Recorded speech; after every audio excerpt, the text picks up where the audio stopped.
Está no ar o podcast que vai tocar as suas ideias.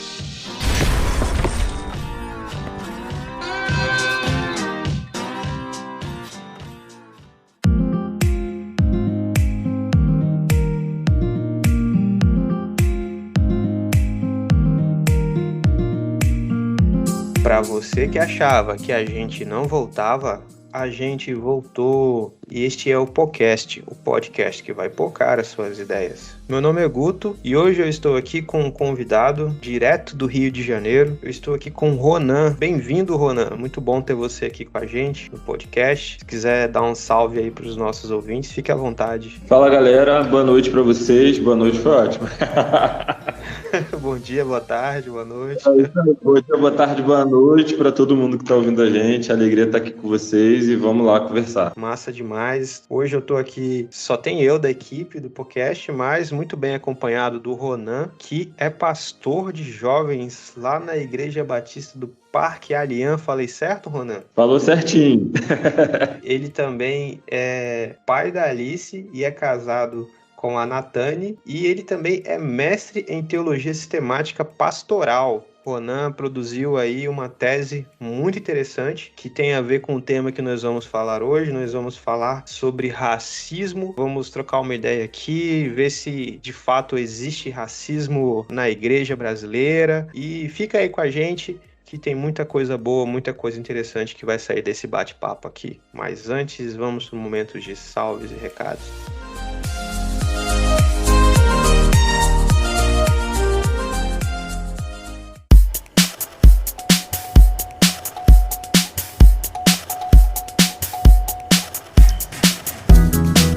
Salve, rapaziada, salve, moçada, salve, meus queridos ouvintes. Muito bom ter você aqui com a gente no nosso momento de salves e recados. E o primeiro salve vai para você que está chegando aqui agora pela primeira vez, ouvindo a gente pela primeira vez, que veio por causa do Ronan ou por causa do tema, que é um tema muito interessante. Então, seja bem-vindo, muito bom ter você aqui com a gente. Espero que você goste deste episódio. Temos mais conteúdos aqui, são 79 episódios de podcast. A gente fala de teologia, de Bíblia, de vida, de coisas do dia a dia. Às vezes a gente fala de séries, de filme, enfim. A gente fala dos anos 90, a gente fala de onde a gente veio e para onde a gente está indo. Então, sinta-se à vontade aqui, a gente tenta viver o evangelho e tenta falar das coisas que a gente vive. E um salve também para você que é ouvinte antigo nosso, velho de guerra, fiel, que tá sempre aí com a gente, entra mês, sai mês,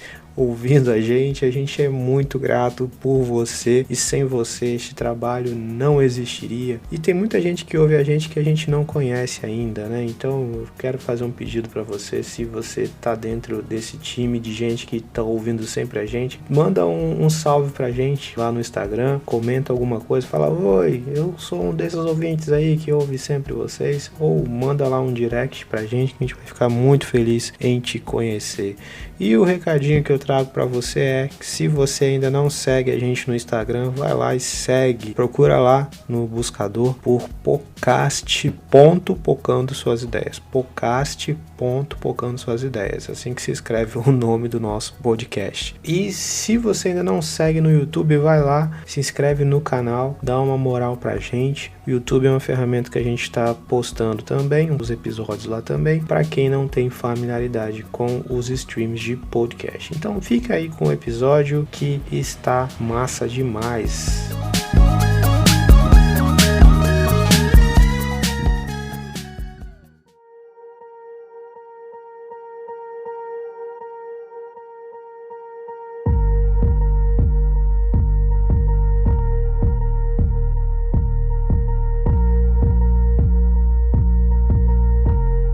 Racismo é um tema que é pouco falado nas igrejas brasileiras, pelo menos nas igrejas que eu frequento. Quase nunca ou nunca ouvi um sermão sobre racismo. E temos algumas notícias que vêm chegando pra gente, que deixa a gente estarrecido, que parece ser coincidência, mas será mesmo que é coincidência? O mundo ficou chocado recentemente com o caso da morte do George Floyd. Já aqui no Brasil tivemos a notícia de um homem que voltava para casa com sua família e teve seu carro atingido por 80 disparos de tiro. Mais recentemente também tivemos o caso de um imigrante africano, Moise, que foi morto brutalmente. E logo na semana seguinte recebemos a notícia de um trabalhador que voltava para casa e foi confundido com um bandido e levou um tiro e morreu. Sem falar das inúmeras crianças que são atingidas por balas perdidas e pouco é falado, crianças negras. E a estatística que chega até nós que a cada 23 minutos um preto é morto no Brasil. Será que tudo isso é coincidência? Olhando um pouco para a história, nós descobrimos que a colonização foi feita no Brasil. Esse processo que nós conhecemos, que foi cheio de violência, teve por justificativa uma causa missionária. Os portugueses tinham a intenção de pregar, de catequizar os pagãos, os gentios da terra do Brasil, aqui, os povos originários. E toda essa violência foi também com essa justificativa missionária. Chegam também as notícias dos protestantes americanos que tinham escravos, grandes nomes da teologia também que eram favoráveis ou tinham escravos. E aí a gente chega nesse tema que é bem difícil de falar, é pouco falado. Para a gente conversar sobre esse assunto, já queria chamar o Ronan para a conversa. Ronan, você gostaria de acrescentar alguma coisa a essa introdução, alguma estatística sobre esses dados, essas notícias que eu trouxe aqui? Acho que a gente vai conversando ao longo do tempo aqui, mas para a introdução acho que a gente já começa bem, né? Infelizmente, bem e mal no sentido de o quanto que esses dados, essas notícias, esses fatos, eles nos afetam e nos assolam, de alguma maneira nos atemorizam, mas ao mesmo tempo o quanto que esse espaço e essa forma, esse lugar da gente estar trazendo esse assunto é também uma forma, uma maneira de trilhar novos caminhos e cultivar a esperança que a gente tem de viver dias melhores em relação ao racismo, à raça e tudo que envolve, né, quem a gente é no Brasil hoje. Pois é, mano. E pra gente começar a nossa conversa, desenvolver esse tema, eu separei duas perguntas aqui, duas perguntas em uma, sobre a sociedade brasileira. A sociedade brasileira é racista? E depois eu queria, ou na mesma resposta, que você conceituasse pra gente o que vem a ser, de fato, o racismo. Certo.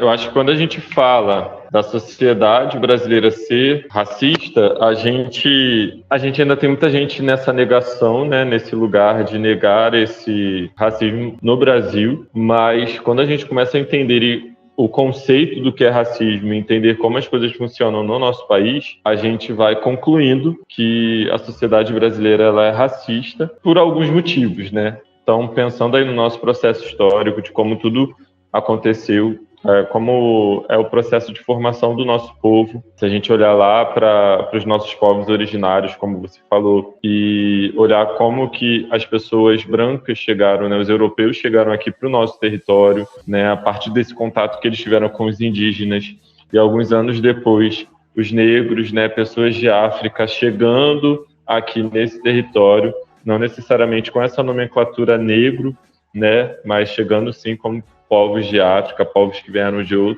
outra região, outro continente, e como gradativamente, ao longo dos anos, ao longo dos séculos, algumas ferramentas foram utilizadas para categorizar essas pessoas ao longo do tempo. Quando a gente percebe, né, como que essas ferramentas foram utilizadas para categorizar essas pessoas, então, de alguma maneira, isso tem uma consequência nos nossos dias, né, no século XXI, nos dias de hoje, e tem consequência direta a como que a nossa sociedade encara o racismo. Então, a partir disso, a gente vai entendendo e compreendendo como que essas coisas funcionam no dia de hoje, né, no nosso século XXI. Isso afeta diretamente como que a gente enxerga a nossa sociedade e como que a gente enxerga as raças e os corpos que habitam a nossa sociedade hoje nesse tempo, né, nesse ano de 2022 que nós vivemos, século XXI e tudo mais. Então, a partir disso, a gente começa a entender um pouco, né, trazendo um pouquinho o conceito do que é o racismo. Eu acho que a gente poderia falar sobre várias coisas, várias questões, mas particularmente eu gosto de explicar o racismo a partir de 3 pontos, né? Então, o primeiro, o racismo é um sistema.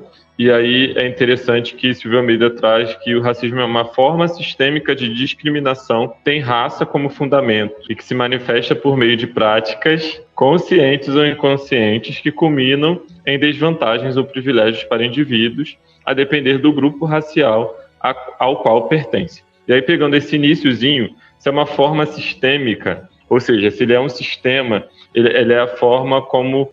ele é a base de algo, né?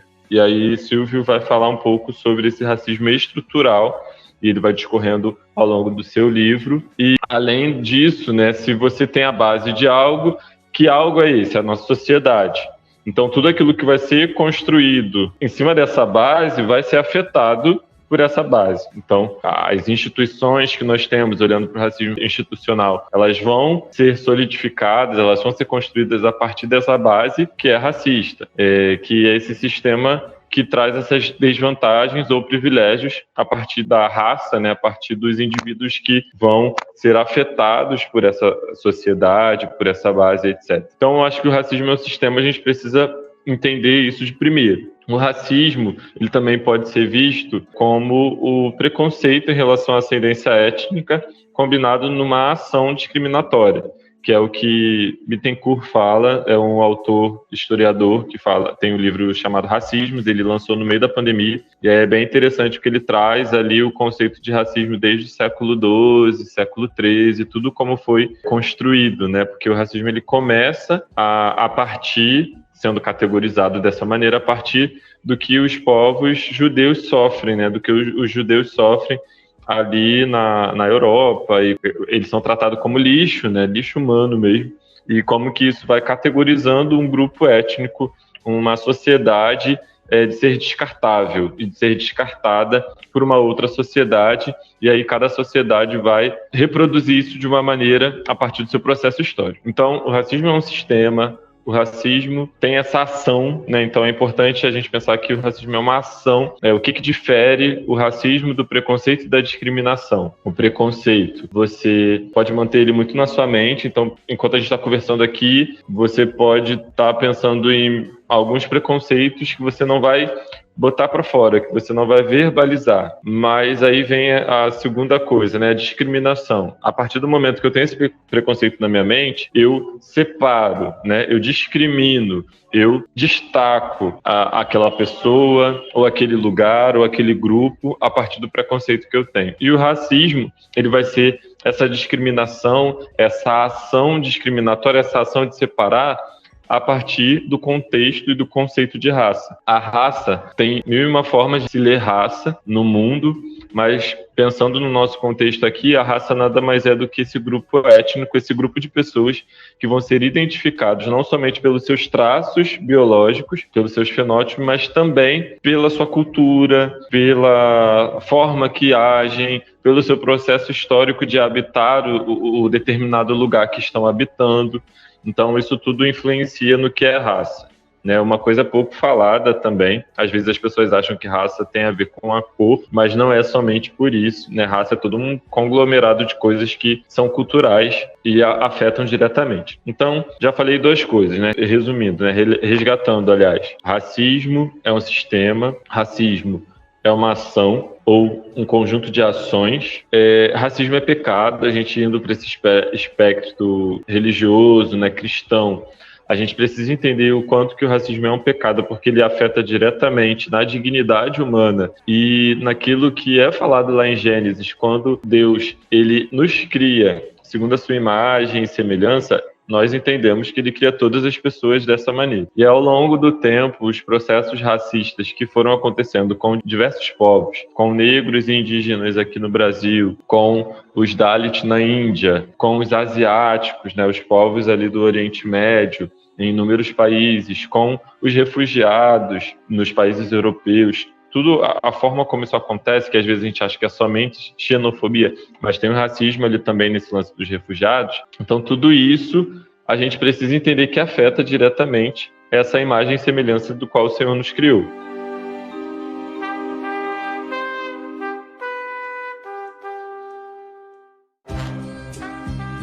Você falou muita coisa interessante. O Silvio Almeida ele vai fazer essa distinção que é muito interessante, né, do racismo estrutural, e ele vai falar também do racismo individual, que muitas vezes quando acontece algum ato isolado desses, né, se coloca na conta do indivíduo. Isso aí não tem nada a ver com a cultura, com a sociedade. Isso aí são atos isolados. E eu acho interessante que ele vai mostrar que, na verdade, não são pessoas que são culpadas, pessoas isoladamente, né, mas é um mal que está impresso nas bases estruturais, né, dessa sociedade que a gente vive, né. É sobre isso, né, como o pessoal fica zoando. Eu gosto de zoar com isso também, porque parece que é sobre isso, resume tudo, mas não dá pra gente resumir a complexidade da vida, mas é bom a gente, através dessas linguagens, a gente vai conectando, porque tem muito desse lugar da gente individualizar o que não é individual, assim, né? E o ser humano, ele faz isso para tudo, né? Como se fossem casos isolados. Você citou uma série de assassinatos, uma série de casos policiais que mostram pra gente que não são casos isolados, mas mesmo assim a estrutura não nos apresenta dessa maneira, porque é muito mais fácil eu dizer que são casos isolados e não mexer numa estrutura que me beneficia, não me beneficia, Ronan, mas beneficia aqueles que estão no poder e querem continuar no poder, e esse poder tem uma cara, esse poder tem um biotipo, esse poder tem um genoma, né? Esse poder tem um monte de coisa, tem um gene, e tem sobrenome também, que vai perpetuando e vai sendo perpetuado ali nos lugares de poder, nos lugares de privilégio, e nunca em desvantagem. Mas aí o que eu estava falando em relação ao racismo ser um pecado, é importante a gente reforçar isso. E por último, o racismo, ele também é um diabo. Por que eu falo que o racismo é um diabo? Porque quando a gente vai para o grego, né, a palavra diabolos, ela significa adversário. Então a gente precisa entender que o racismo, ele é adversário de toda pessoa que vive nessa terra, porque ele é adversário daqueles que sofrem o racismo, e ele é adversário daqueles que reproduzem o racismo, daqueles que promovem o racismo. Porque no final das contas, quem perde é a humanidade, quem perde somos todos nós. E aí, não gosto muito de entrar numa escala de quem perde mais ou quem perde menos, mas a gente sabe o quanto que nós, como pessoas negras, somos afetados e afetadas diretamente pelo racismo, numa estrutura que a gente, por mais que pense que vai chegar em algum lugar, a gente já tem um esforço muito maior, e quando a gente chega, vê que tem mais um monte de coisa para a gente acessar, para a gente afetar. Então, acaba sendo isso o racismo inimigo das nossas almas, assim, o inimigo dos nossos corpos, o inimigo da nossa ancestralidade, o inimigo também do nosso futuro. Então, é importante a gente colocar o racismo dentro dessas 4 questões: racismo como sistema, racismo como ações coletivas, racismo como pecado e racismo como diabo. Muito legal essa sua conceituação aí, bem didática mesmo, né? A gente que é preto, né, a gente sente na pele todos esses aspectos que você trouxe aí. E uma coisa que eu demorei, cara, acho que a gente demora para esse processo de consciência de si e do sistema que a gente vive, mas desde pequeno uma coisa sempre me incomodou, era a dificuldade que eu tinha de ter acesso à educação, por exemplo. Então, quando eu era criança, eu não entendia por que eu não conseguia ter acesso à mesma educação que algumas crianças da minha idade. E aí parece que a gente vai jogando isso para o mérito pessoal, né? A gente ouve falar muito sobre meritocracia, até dentro da igreja, né? E aí, se você não teve sucesso, parece que a culpa é sua, né? E não, cara, você tem um sistema todo aí que impede as pessoas de terem acesso e terem dignidade, né? E exercerem os direitos que elas têm, né? E um termo que é usado, eu acho que pelo Darcy Ribeiro e pelo Abdias Nascimento, eles vão falar do mito da democracia racial no Brasil. Não sei se você chegou a usar essa expressão aí nas suas pesquisas. Sim, sim. E é muito interessante, né? Essa ideia. Você pode falar para nós um pouco? Não está na pauta? Não, mas assim, vamos surpresa, cara. Você pode isso falar não tem problema não. Vou tentar ser um pouco mais simples aqui nesse ponto, porque o mito da democracia racial ele é levantado, assim, a bola dele é muito levantada aí pelo livro do Gilberto Freire, né, Casa Grande Senzala, e muitas pessoas acabam usando esse livro como Tolkien para essa democracia racial. Tem outras literaturas também que são colocadas dessa maneira, mas ali no início do século XX, a democracia racial ela foi colocada a nível de Brasil, a nível mundial, para mostrar mesmo para o mundo que o Brasil ele conseguia conviver e viver com todas as raças, né? Que nós somos esse país miscigenado e nenhuma raça sofre nenhum tipo de discriminação, e sim, nosso país ele é muito legal. Então o mito da democracia racial vai se colocando, né, colocando o Brasil nesse lugar,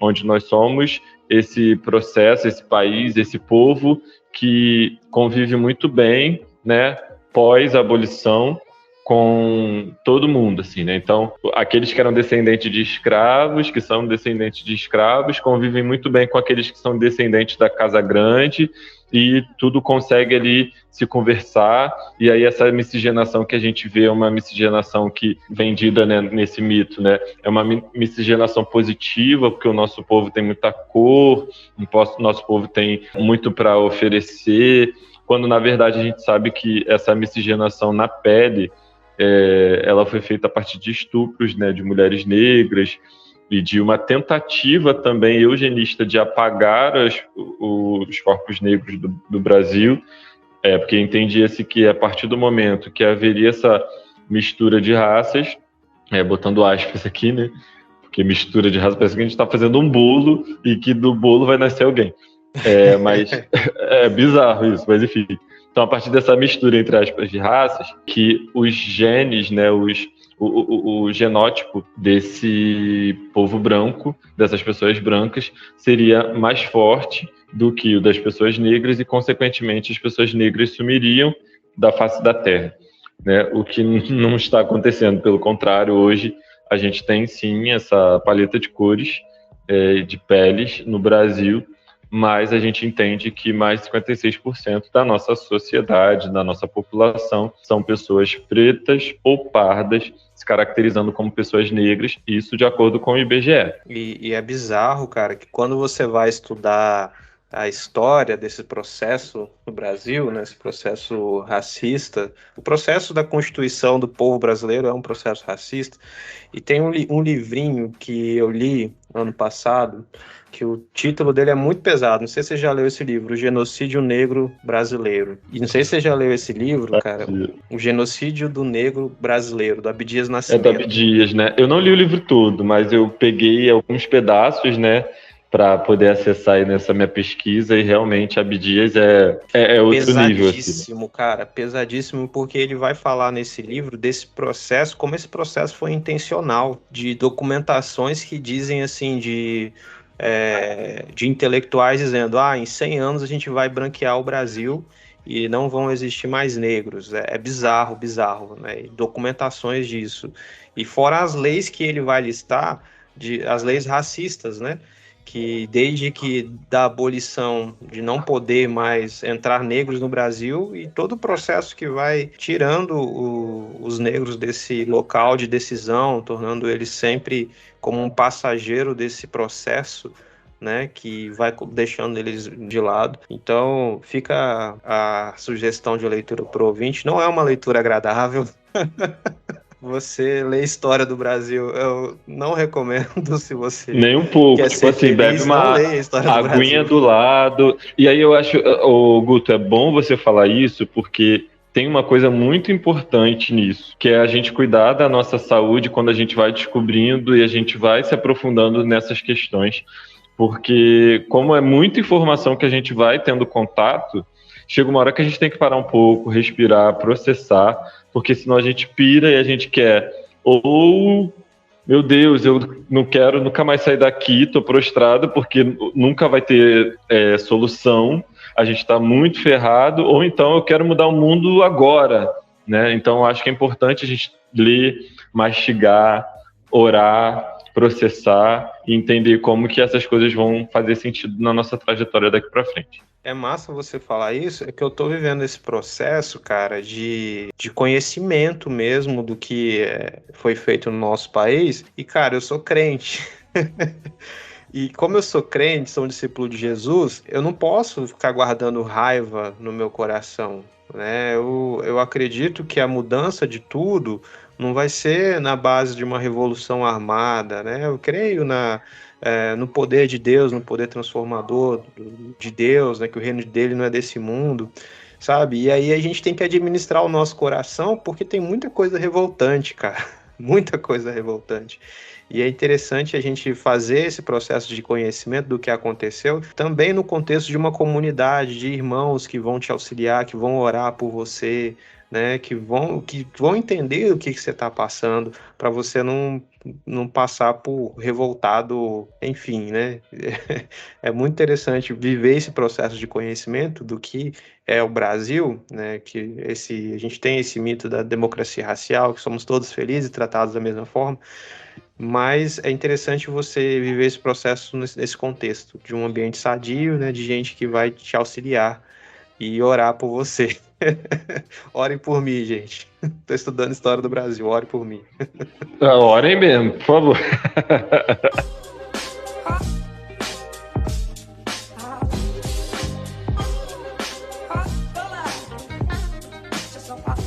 Mas é isso, se a gente deixar, a gente fica falando disso aqui por muito tempo, porque tem muita coisa pra gente falar sobre o assunto do racismo no Brasil.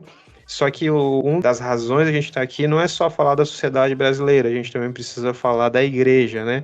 Que é o ambiente onde a gente vive, a gente ama a igreja, a gente está na igreja, só que a gente tem que responder essa pergunta aqui, Ronan: existe racismo nas igrejas? Então, a partir do momento que a gente entende o racismo como uma estrutura, né, como um sistema estruturado, que durante alguns séculos ele foi agindo a partir do paradigma de pessoas que já tinham e já têm esse poder, que vão agindo de encontro e confrontando e tentando apagar outras pessoas que não têm esse poder, que não têm a possibilidade de ter esse poder, a gente entende que se essa base estruturada, essa base, que esse sistema está na nossa sociedade, todas as instituições que fazem parte dessa sociedade, elas vão ter essas consequências racistas. Então, a gente dizer que a igreja é racista, a gente vai entender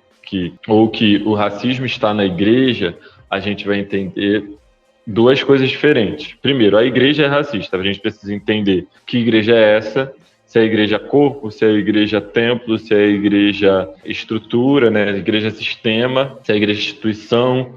Então, o próprio conceito de igreja, dentro da própria Bíblia, a gente vai ver ali uma pluralidade em relação a isso. Então, isso é um lugar que tem que ter uma outra conversa, assim, um outro podcast para a gente falar sobre isso. Agora, quando a gente fala existe racismo na igreja, se nós vivemos numa sociedade que é racista, consequentemente, vai existir racismo na igreja. Ainda que as pessoas não percebam, ou ainda que seja um racismo isolado, ainda que seja um racismo sistêmico, ainda que seja um racismo institucional, ele vai estar ali. Primeiro, porque a igreja, quando nós falamos, aí falando especificamente do corpo de Cristo, e aí desse corpo que nós fazemos parte, todos nós que fazemos parte da igreja, nós somos seres humanos em processo de santidade, né? Caminhando com Jesus para que a gente esteja cada vez mais próximo de quem Ele é. Então, nesse processo, a gente vai ter pecados para serem afetados diretamente pela presença do Espírito Santo e que a gente vá abandonando esses pecados e vivendo uma vida cada vez mais próxima de Jesus. E aí, no meio disso, como eu falei lá na primeira pergunta, se eu reconheço também que o racismo é um pecado, isso vai facilitar com que eu entenda que o racismo está na igreja, porque eu sou essa pessoa que, de alguma maneira, reproduz esse racismo a partir desse sistema e dessas instituições que são necessariamente racistas em sua essência. Então, por exemplo, né, trazendo exemplos aqui, quando eu vejo que nas literaturas que são utilizadas na IBD, na IBF, em inúmeras outras atividades religiosas, né, atividades da minha igreja, e ela só reproduz pessoas brancas, aonde estão essas pessoas pretas, né? Aonde está o povo preto da Bíblia? Como que eu leio esse povo? Porque esse povo ele não tinha aquela cor, não tinha aqueles traços, né? Inclusive, eu estou aqui atrás, enquanto eu falo isso, de um Jesus branco, dentro da sala do departamento infantil. Então, assim, Eita. é engraçado falar sobre isso, porque eu estou aqui vivendo, né, esse exemplo na cara. Ah, mas isso então quer dizer que quem fez é racista? Não é por aí, porque a gente tem medo de falar isso, né? Eu falar que alguém é racista é tipo, eu acusá-lo de um crime. Racismo é crime? É. Mas a gente precisa entender essa estrutura que nos leva a compreender a sociedade de uma outra maneira e a ter um olhar do que é belo, um olhar do que é correto, um olhar do que é aceitável, diferente do que deveríamos ter, né? De olhar para o belo somente dentro da imagem, né? Somente aquilo que está muito próximo e aproximado das pessoas brancas, e quanto mais enegrecido aquela imagem, enegrecida aquela imagem, aqueles traços, mais feio pode ser considerado, né? Então esse é um exemplo que a gente tem. As falas que a gente pode ouvir. Sim, pode falar. Interessante que as pessoas não têm consciência de que estão reproduzindo racismo, né? Elas não são conscientes, elas estão tão absorvidas por esse sistema que aí você vai ouvir e ver atitudes de gente que talvez nem tomaram consciência de que isso aí está reproduzindo algo que é ruim, né? Exatamente. E aí dentro disso, você vai verificando uma sociedade que não muda o seu modo de ser, e aí eu falo da sociedade igreja em si, essa comunidade, né, melhor dizendo, uma comunidade que não muda o seu modo de ser, simplesmente porque tem medo de enfrentar essas estruturas, né, e essas coisas que já estão postas para a gente como sociedade, né, são coisas que para alguns acaba custando muito caro e preferem não mexer. Um outro exemplo que eu ia dar são as falas, né? Quando eu chego na igreja com a minha barba, com o meu cabelo, e eu ouço algumas piadas, ou quando uma mulher negra chega com as suas tranças, ou enfim, com a sua diversidade de penteados, e ela ouve piadas também, o quanto que isso reforça o lugar do que é bonito, do que é feio, do que é belo, do que é aceitável, do que é inaceitável. Então, essas são coisas que vão aparecendo nas nossas igrejas e que a gente não caracteriza como racismo, mas dentro dessa estrutura acaba sendo, sim.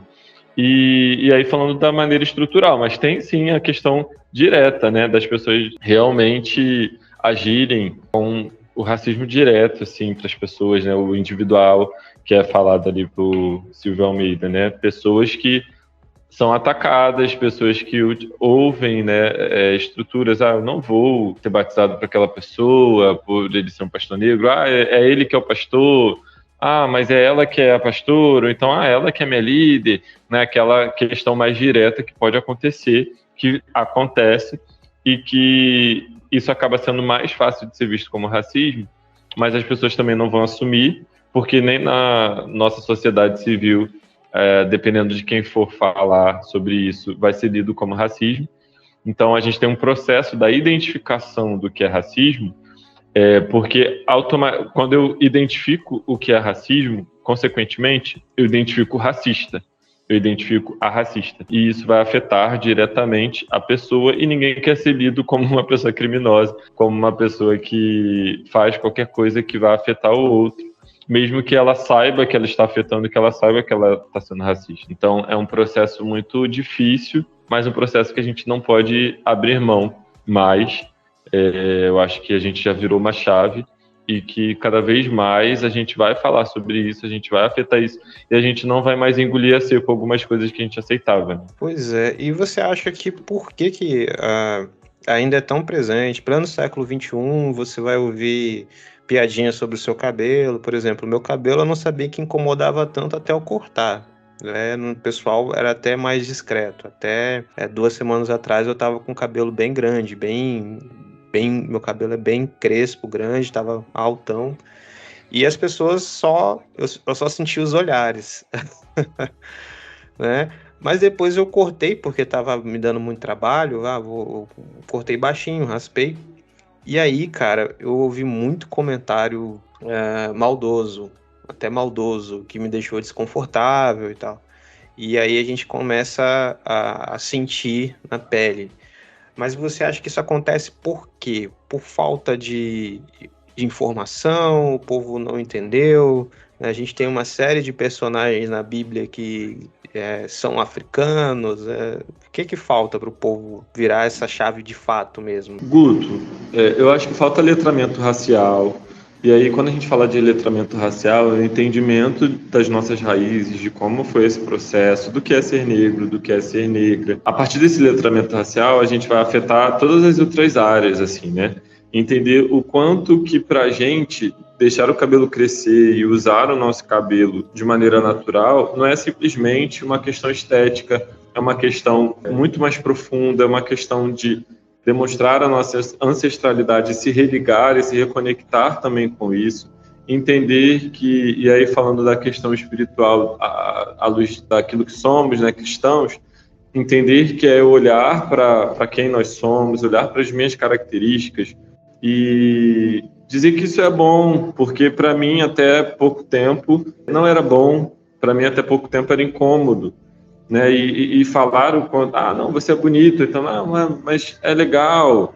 Isso não era o suficiente, né? Então, até essa semana, num grupo que eu faço parte, a gente estava falando sobre a música do Baco, que se chama Autoestima, porque ele fala a seguinte frase: 25 anos que eu demorei para me enxergar como bonito, alguma coisa assim. E é interessante que ele é mais novo que eu tenho 32 anos, vou fazer 33. E eu também tive esse processo de me entender como uma pessoa bonita aos 25 anos. Então, assim, o que foi que eu precisei passar para me sentir feio, para me ver como pessoa feia, né? Então, isso são coisas que a gente não gosta de falar, como pessoas que sofreram e sofrem sobre isso. E quem emite, né, quem reproduz e quem produz todo esse lugar da imagem, onde o bonito não é ser como nós somos, também não quer falar, porque se for falar vai perder a sua posição de privilégio, como eu falei na pergunta anterior.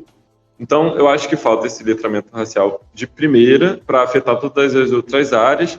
E uma segunda coisa que eu acho que falta também, falta uma humildade em saber ouvir o outro, para perceber o quanto o outro é afetado pela sua fala, o quanto o outro é afetado pelo seu olhar, o quanto o outro é afetado pelo que você acha que é bom para ele.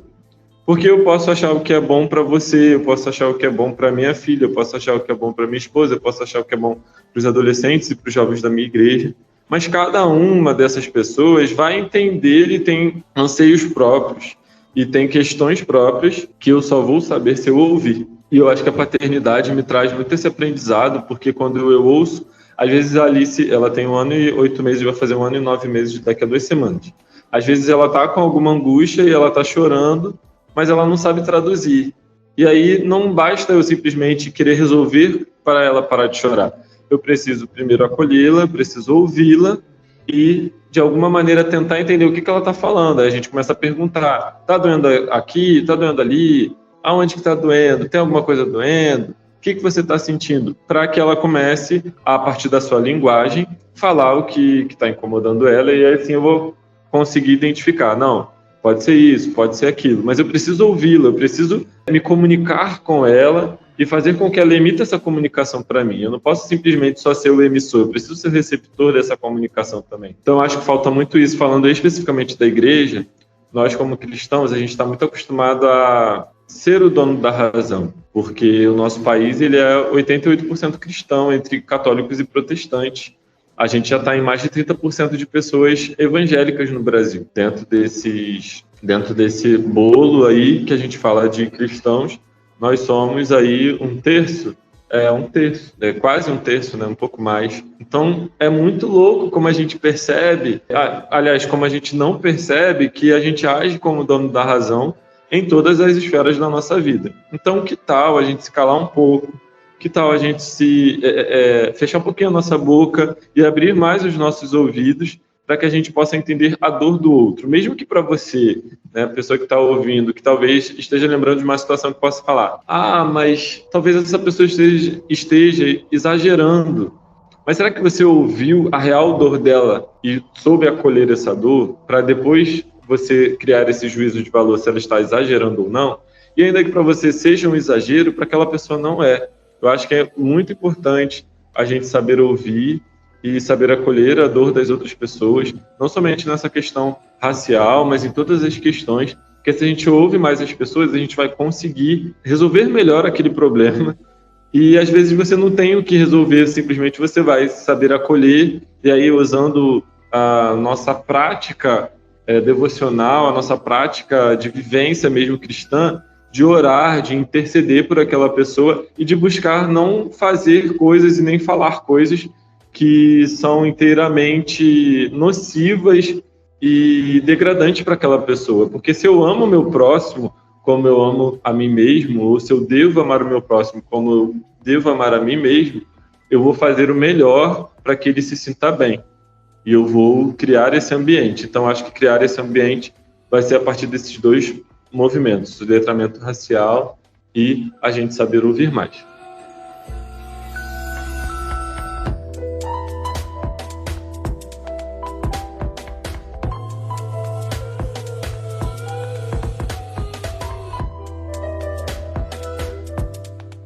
Agora, a gente indo para o nosso último tópico aqui, é possível a gente definir, ter uma base teológica, uma teologia antirracista?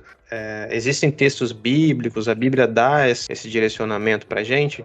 Eu já falei aqui sobre Mateus 22, né, nesse finalzinho aí da pergunta anterior.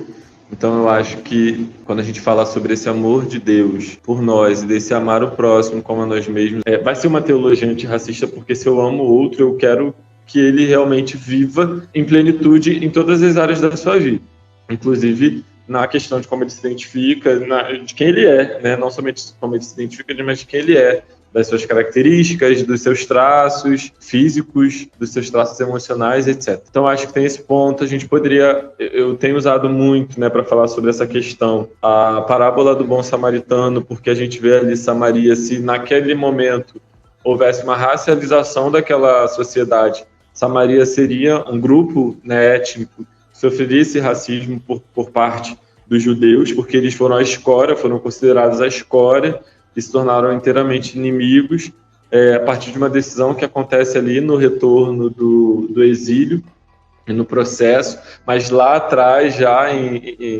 no tempo dos reis, já começa ali, né, a compra do terreno de Samaria pelo rei, já começa ali uma separação, já começa a forma como as coisas vão acontecendo. Então é um processo de séculos que gera uma separação, gera uma discriminação, ações discriminatórias para os samaritanos num processo de geração em geração, né? Então, acho que a parábola do bom samaritano é uma parábola que a gente pode utilizar para olhar essa teologia antirracista. O próprio Gênesis, né, a criação. João, eu acho que João 1 ali, o livro de João inteiro, né, eu amo João, mas o livro de João, quando ele fala do verbo que se fez carne, né, que carne é essa? Essa carne nasceu aonde? Qual território? E aí a gente entra nessa questão do quanto Jesus não era branco, era uma pessoa do Mediterrâneo, né, daquela região ali, e era uma pessoa que certamente tinha uma pele escurecida e tinham traços que hoje seriam traços demonizados, traços tidos como feios. O próprio povo de Israel, quando vive ali aquele processo do êxodo, lá na época do Egito, e aí a gente pode falar, mas os egípcios, eles eram pessoas negras,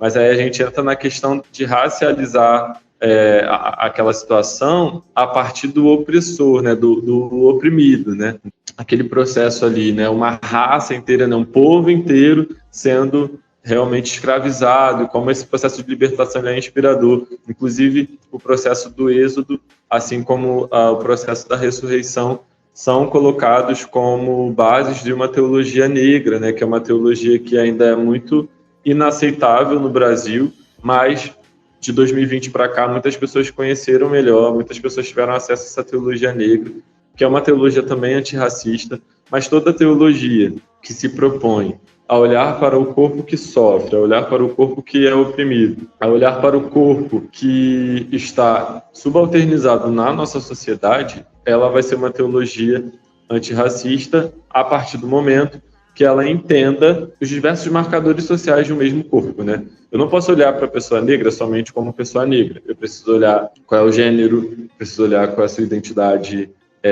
de território, eu preciso olhar qual é a sua idade. Então, são vários setores, vários marcadores que nos formam como pessoa E aí, se essa teologia ela vai entender essa raça, né, ela vai colocar a raça em pauta, então ela vai ser uma teologia antirracista. E aí eu ouso dizer que a Bíblia é um livro antirracista. Se você consegue compreender isso, lendo toda a trajetória ali do povo de Israel, lendo toda a trajetória de Jesus, lendo tudo aquilo que se coloca como palavra de Deus para nós, a Bíblia é um livro antirracista porque lá em Apocalipse, quando ela fala de novos céus e nova terra, quando ela fala da reunião dos povos, ela traz ali uma nova realidade. E é uma nova realidade que para muitos é utopia.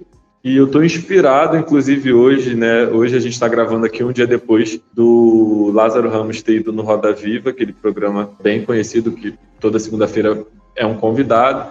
E ele falou sobre essa utopia, né? O quanto que essa utopia, aí trazendo para a nossa realidade como cristãos, o quanto que nós somos movidos por uma utopia. Se nós acreditamos num novo céu e numa nova terra, numa nova realidade em que Jesus voltará e estabelecerá esse reino para que nós possamos viver em plenitude para a eternidade, então faz parte disso um mundo antirracista, um mundo em que as pessoas não sejam categorizadas pela sua raça, pelo seu tom de pele, pelos seus ancestrais, pelo seu tipo de cabelo, pela forma, pelo formato do seu rosto, pelo formato do seu nariz, pela cor dos seus olhos.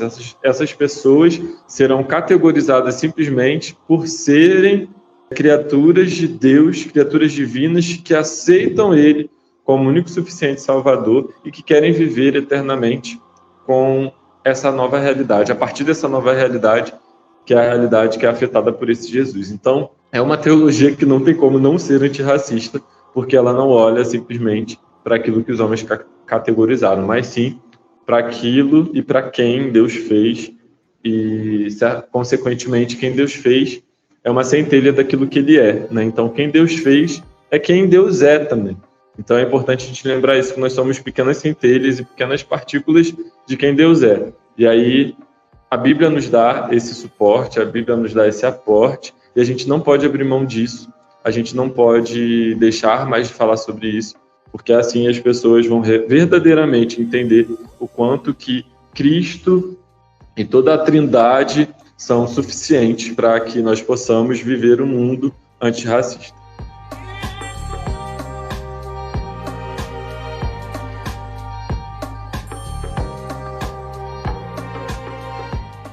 Amém, cara. Amém. Muito bom essa conversa aqui. E já quero deixar o convite para você voltar, cara, para a gente falar um pouco mais sobre teologia negra, que eu acho que dá um episódio à parte se a gente falar sobre o tema. O que você acha? Meu filho, eu sou assim, me chama que eu vou. Tu me chamou, eu tô aqui. Só marcar. Massa demais, cara. Mais papo, tô pronto já. Bom demais, cara, essa conversa aqui. E espero que fique aí para o ouvinte que está ouvindo a gente esse gostinho para correr atrás, né, para ler um pouco mais, para ir além dessas discussões que a gente fez aqui. É interessante que você dê uma aprofundada, né? E você quer deixar, Ronan, alguma sugestão de leitura para alguém que está começando, que tem interesse de aprender mais sobre esse tema, mas está começando? O que você sugeriria para essa pessoa? Guto, eu sempre sugiro, né, o Racismo Estrutural, do Silvio Almeida, porque é um livro que, apesar de ser um pouquinho denso, ele tem ali as bases bem legais e bem interessantes para que a gente possa entender o que é o racismo de uma maneira que dói, mas que é necessária. Eu acho que é importante também a gente ler o Estatuto da Igualdade Racial, para a gente entender como que a lei funciona no Brasil em relação a isso. E falando de uma literatura mais evangelical, né? Eu quero indicar um livro que a gente vai achar na estante virtual, fazendo publi aqui, que é o Existe o Pensar Teológico Negro? É um livro que é ele traz essa pergunta, né?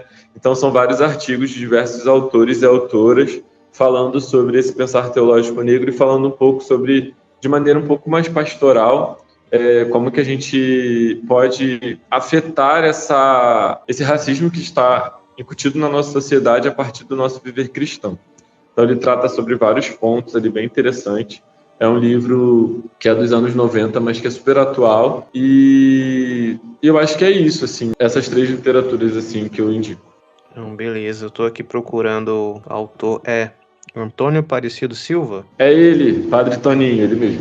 Padre Toninho. Então você procura lá, existe o Pensar Teológico Negro, Antônio Aparecido da Silva. Gente, é isso. Muito bom, Ronan, bater esse papo aqui com você. Espero que tenham outras oportunidades. Vamos deixar aí já a sugestão da Teologia Negra, que vai ser muito massa. E você quer deixar alguma rede social para alguém te achar, trocar uma ideia com você? Ou te chamar para falar de alguma coisa? Falar desse assunto ou algum outro assunto? Gente, me sigam aí nas redes. Eu estou no Instagram e no Twitter, assim, de maneira mais ativa. Tanto no Instagram quanto no Twitter é @ronalima. São as redes que eu mais utilizo. Estou em outras redes também. Mas podem me chamar para a gente trocar essa ideia. Podem me chamar para a gente, se quiserem também, né, que eu fale sobre isso, sobre outras coisas. Até a gente estava conversando aqui, o Iguto, né, que a gente sabe o quanto que faz parte de um projeto antirracista não chamar pessoas negras somente para falar sobre racismo, mas a gente sabe o quanto que é raro esse assunto ainda nas igrejas. Então, enquanto houver oportunidade, enquanto houver interesse, a gente pode e deve falar sobre isso. Mas me chamem, estou aí, estou para jogo, estou para rolo, até mesmo para trocar uma ideia de uma maneira muito específica sobre questões ministeriais. Às vezes existem muitas dúvidas, né, sobre como eu falo sobre isso no meu ministério, como que eu lido com isso, etc. Quero indicar uma coisa que lembrei. A Igreja Metodista tem uma cartilha e diversos materiais para trabalhar de maneira eclesiástica sobre o assunto do racismo. Eles têm uma pastoral que trata diretamente sobre essa questão na igreja. Então, se você entrar no site da Igreja Metodista, você vai procurar lá a aba sobre as pastorais e vai ter a pastoral ali do combate ao racismo. Tem muito material legal, vale a pena conferir. E então, voltando, só para fechar aqui, é isso, minhas redes estão aí, me chamem, troca essa ideia, a gente troca mensagem na DM, no WhatsApp, estamos aí, porque eu acho que quanto mais a gente falar e quanto mais a gente conversar, mais a gente vai se fortalecer e vai conseguir prosseguir nesse processo e nesse projeto antirracista que as igrejas estão cada vez mais ligadas, que alguma coisa está acontecendo. Muito bom, cara, muito bom. E é isso, gente. A gente termina por aqui esse bate-papo. Ronan, obrigado mais uma vez. Valeu. E eu me despeço de você que está aí ouvindo a gente. E é isso aí, galera. Até mais. Então, galera, até a próxima.